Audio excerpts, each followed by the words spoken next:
ketahui pertama, appraisal itu kapan? Jadi itu berapa Pak? Tim apresial yang sebelumnya diharapkan hadir dalam hearing dengan DPRD Nganjuk ternyata tidak datang. Hearing tersebut dalam rangka membahas hasil apresial relokasi warga terdampak pembangunan bendungan Semantok yang ada di Desa Sambikerep dan Desa Tritik Kecamatan Rejoso Nganjuk. Sebab puluhan warga dua desa tersebut menolak hasil apresial karena dinilai merugikan. Hearing ini merupakan tindak lanjut dari hearing sebelumnya yang dilaksanakan di kantor DPRD Nganjuk. Pada hearing ini diikuti anggota DPRD Nganjuk, kuasa hukum dan perwakilan warga terdampak, pihak Badan Pertanahan Nasional atau BPN Nganjuk, dan perwakilan Pemkab Nganjuk.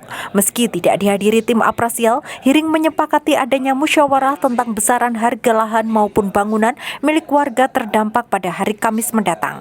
Hasil musyawarah tentang besaran harga nantinya bisa digunakan sebagai dasar pengajuan keberatan hasil apresial kepada Pengadilan Negeri atau PN. Jadi hari Kamis itu untuk musyawarah penetapan nilai ganti kerugian yang tahap ketiga mungkin Pak. Nah, musyawarah ini belum pernah kita putuskan, belum pernah kita buatkan berita acara sebagai suatu kesepakatan. Nanti pada hari Kamis akan ada dua hasil kesepakatan itu. Kesepakatan menerima dan menolak. Jadi kalau misalnya menerima mungkin langsung perintah kita tahapan pembayaran ganti rugi.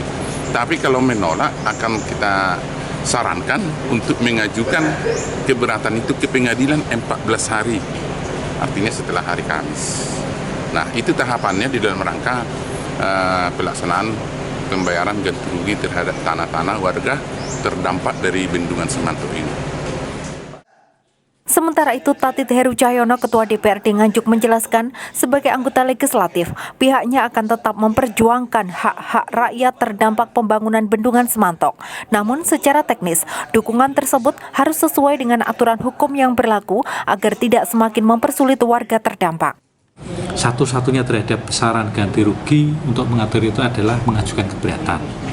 Dan waktu keberatan, mengajukan keberatan itu tadi sudah disampaikan kan hari Kamis.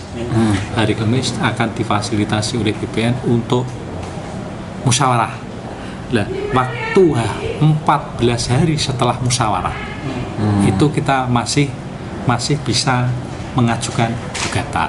Maka kita memohon kepada pengacara penasihat hukum tadi untuk memaksimalkan itu semua. Sehingga dari waktu 14 hari kerja setelah musyawarah sebaiknya dimaksud dalam pasal 37 Undang-Undang Nomor 2 Tahun 2012. Jadi waktunya kan masih bukan hasil musyawarah itu 14 hari. Sebelum 14 hari untuk mengajukan keberatan gugatan di pengadilan.